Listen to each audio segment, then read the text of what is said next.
What's up, guys? What's going on? Hey, my lifers. Lifers, what's up? What's up? I'm going live a little bit later than usual. We just are so busy right now in our business. Getting out some really, really, really cool brands for people. Walking people through the process of how and why and what they should brand. Talking to them about things that are important, like what is their name of their new brand? What is the tagline? What is the offer? Do they like what they do? Let me know if you guys are here. Say hey. I am actually going to be upping the ante in this group. So I've done something that probably a lot of people have done, which is get super excited about a new thing and then, whoops, get caught up in all the other things. So I am going to be refocusing the effort of this group onto branding. And I made a rookie mistake, which is thinking that people probably know about branding much, much, much, much more than likely that they do. So, hey, Corvin, what's going on? Happy Thursday. And so I'm going to actually be talking about branding. I'm going to break down the parts. I'm going to break down the pieces. I'm going to explain why good branding ends up making you a lot of moolah, a lot of money, why it positions you as the expert. So let's talk about what's underneath the hood of your brand. Say what's up, guys. I want to know who's here. I want to know who's watching. It's always, I think it's kind of weird to be on a live and not know who's watching. I don't know. Maybe they'll change that one day. So all I know is my branding is garbage. At least that's French. Hey, Mike Massey, what's going on? So what's underneath the hood of your brand? So we're actually working with a client of ours right now, Morrissey Digital, and we just did a super, super, super cool activity with them, with somebody on my team. I don't know if you guys have met him yet. Aaron Gonzalez, he's thebomb.com. He's a brand strategist with 15 years experience. And what we did is called a creative brief. And what we did is we walked through the entire parts and the pieces of a brand that either make it tick or make it go away. So we looked at exactly what is the vision of this brand, what do they want to be known culture-wise, what do they want to be known with their tone of voice, what is it that people should feel about the brand when they're around them, and what is the thing that ultimately differentiates them. And the cool thing about this exercise is, my client Chelsea, who does copywriting, does webinars for people, does VSLs for people, does amazing videos for people on their brand to help them scale, to help them sell, whether it's on Facebook or YouTube or whatever, does all of that copywriting. But as like any single entrepreneur, when it comes to yourself, you can't see outside of the box. You cannot read the label from inside. And so the things that we talked about is like, what specifically is your tone of voice as a brand? Have you ever considered this? Have you actually looked at it and like been taken through an exercise where someone walks you through what it is and what you sound like? It's so powerful. It's absolutely powerful. So to share out, like, some of her tone of voice is being bold, being honest, being powerful, and being kind of like the tough dad with the tough love approach. And that is all her. And it took a lot of different words and parsing through sentences and reframing things and bringing up what specifically is who she is at the core and pulling that out. And when I look at my own branding and I think about my own tone of voice, authenticity, number one. Being bold, number two. Telling it like it is, number three. Loud and proud, high energy. I have a lot of positivity, but I'm also going to be real on what's real and what's not. So my tone of voice comes across as like very approachable, very like almost colloquial. I enjoy humor. I enjoy banter. So I'm not afraid to say something because somebody's not going to like it. And I'm definitely not afraid to make fun of somebody, including myself. So that's going to come across in my brand tone of voice. Do you see how important this could be to attracting your avatar?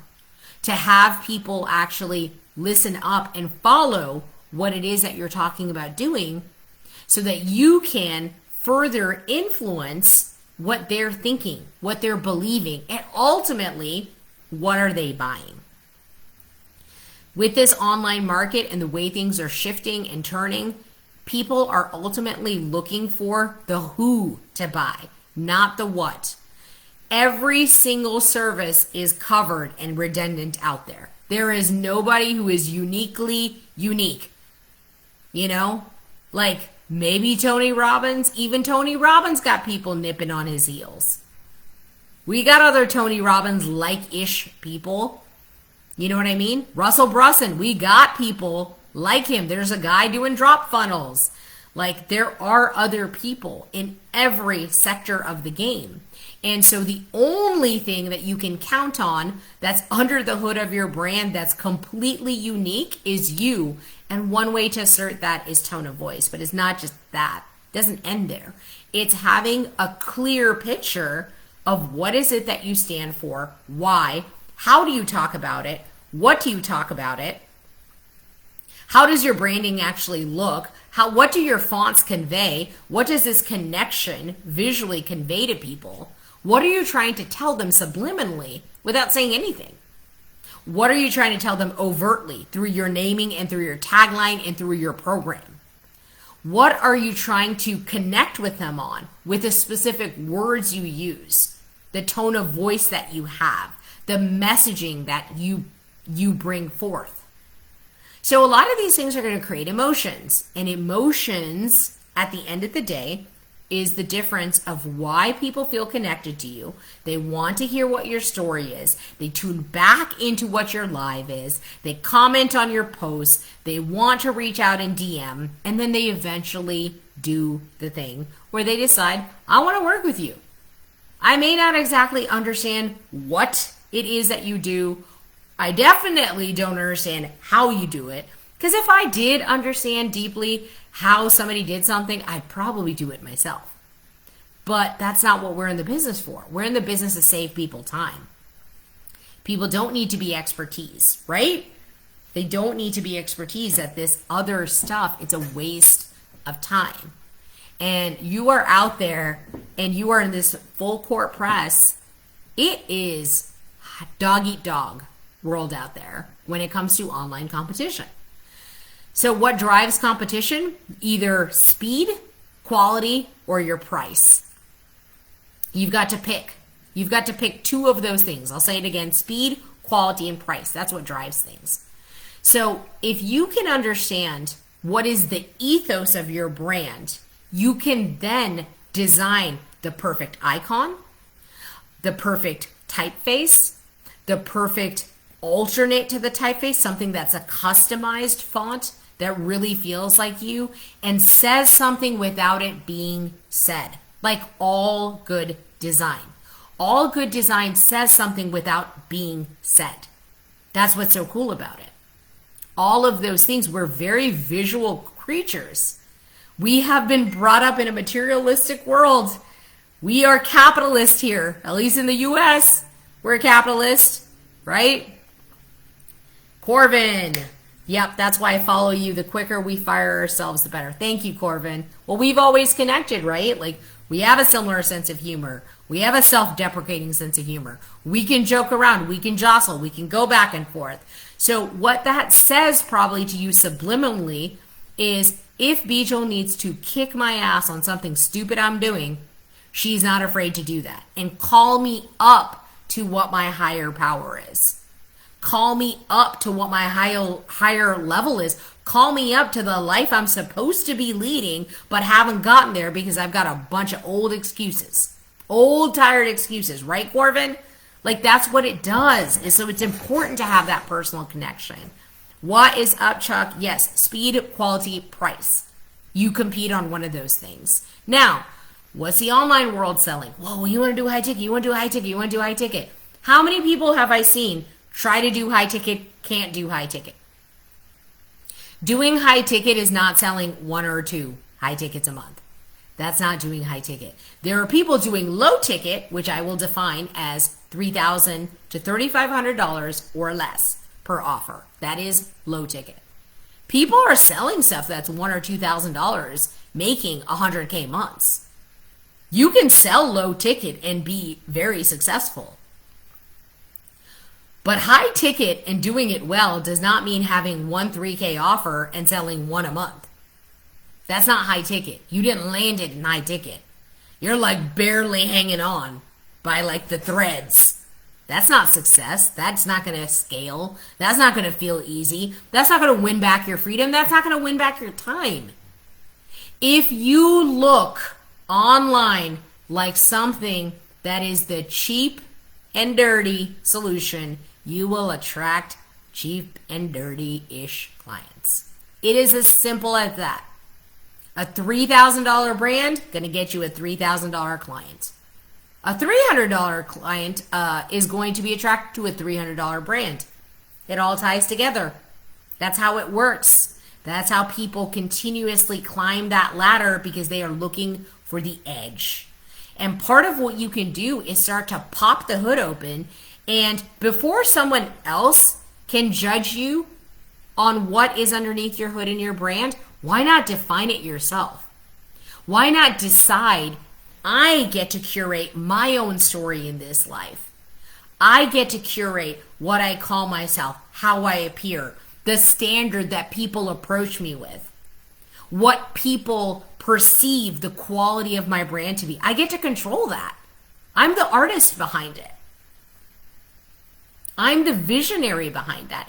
And every single business owner who's here, you are the artist. You are the visionary behind your own brand. Just because we do the design doesn't mean we're the artist of your brand. You are. You have a blank canvas. You get to decide what your story is. That's what branding does. Branding says, this is what we've decided that Chuck DeBroder is. This is what we have decided Corvin is going to come out with. And then we go and put it out in front of people. We have painted the picture of what that is supposed to look like. And there are many people who don't do that well. They either want to be the artist and they want to tell you what your vision should be. There's a lot of designers out there like that. We don't operate like that because we don't have fragile egos.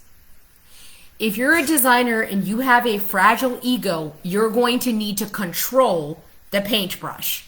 You're going to need to control the design of the icon, what it looks like, how the typeface is, what you think is your own style. This is the problem with websites like what's it called? I don't even, Upwork and Fiverr, is you've got these designers who are strapping by, they're freelancers, they're doing stuff for $100, $200. They're injecting their own design style into you. How does that have to do with your brand? How does that convey your brand? It's some other person's design, aesthetic, and style. They're worried about how is it going to look in their portfolio, not what is your market going to think about you? What is your avatar going to think about you? Are you competing with the right people? Are you priced the way that you should be priced? And where are you missing opportunities? That's what an actual brand strategist does. They pull out your brand's DNA. They pull out, who are you as a brand? What do you stand for? What are your core values? What's the vision of this brand? What's the mission? Tone of voice, brand messaging. What's the positioning? Who is it that we want to attract? What do we want to offer them? What do we want people to say about you when you leave the room? What are some of the biggest and best results you've got people? What do you enjoy doing in your work so that we can further hone in on your zone of genius? What do you hate doing? What drains you of energy? So that's just like a snippet of what happens, because curating this is like curating a masterpiece. It doesn't just happen like this. If you ever get a brand back within a week, you didn't do it right. I'd be honest with you, you didn't do it right. You might love it, your mama might love it, nobody else loves it. They don't. They don't. They just won't tell you. I don't even tell people, Chuck, I know your brand is in a few forms. Chuck, have I ever like criticized your brand? No, not without an invitation. Also, with being paid to do a brand audit. I don't do that. Even people I care about and I support, if I don't love their branding or I think it makes them look cheap, I'm not in their inbox like hating on them. Hey, that actually didn't turn out as great as you thought. No, I'm not going to do that. That's so low vibe. I don't do that. If they're my friend, they're excited about what they're doing, I say, hey, yeah, go. But it is costing them, and it is costing you. It honestly is. So branding is one of the first things that you need to consider once you've created a little bit of financial security in the sense of your offer is validated. If your offer is not validated, an offer validated means you came up with a package of something to sell online, you then sold it between 1 and 3 times. 1 minimum, I would say 3 is a better number to go off of to say that the offer is validated. So anyways, what are your guys' questions? I'm here pumped up. Thursdays are my client coaching days. So me and Erin are on calls like pretty much all day back to back. We're serving our clients. We're coaching. We're finding mindset blocks. We're teaching people about sales. We're talking about what happened emotionally, what's happening with their entrepreneur journey, how to find the resilience, how to find the time. Where is the productivity? How are you supposed to do all these things? Where to get more clients? Like, we talk about all of that kind of stuff. And obviously, a lot of the focus is on the brand. Does this feel right? Are we taking this design in the right direction? Is our client excited about it? Is their partner excited about it? So let me know if you guys have a few questions. I don't see any down here. I'm about to run soon because it's actually the end of my day. And we have ordered Papa John's, which I'm really excited about. I know it's Thursday, not Friday. I cheated a little. But we had a great client day today. It's so fun to get to be the curator and to get to see all these different things come together. Watching my team doing so well as designers and brand strategists, it honestly makes me really, really happy. It makes me really happy and proud to feel like I have a chance to have employ these people and them be on my team and us to create this really cool culture where it is a meritocracy and the person who has the best idea wins. And I don't always have the best idea. I don't often have the best idea. So just watching the talent grow in this incubation process, it is really fun. So anyways, a little bit about what is happening with your brand under your hood, some questions you can start asking yourself. If you think that we can help you further, you know where to find me in the DMs. There's never any pressure. We are also starting a YouTube channel, and I have like 50 videos on there already. I'm so excited. I'm dropping that here in this group first. And so if you would like to become one of my early followers, drop YouTube below, and I will talk to you soon.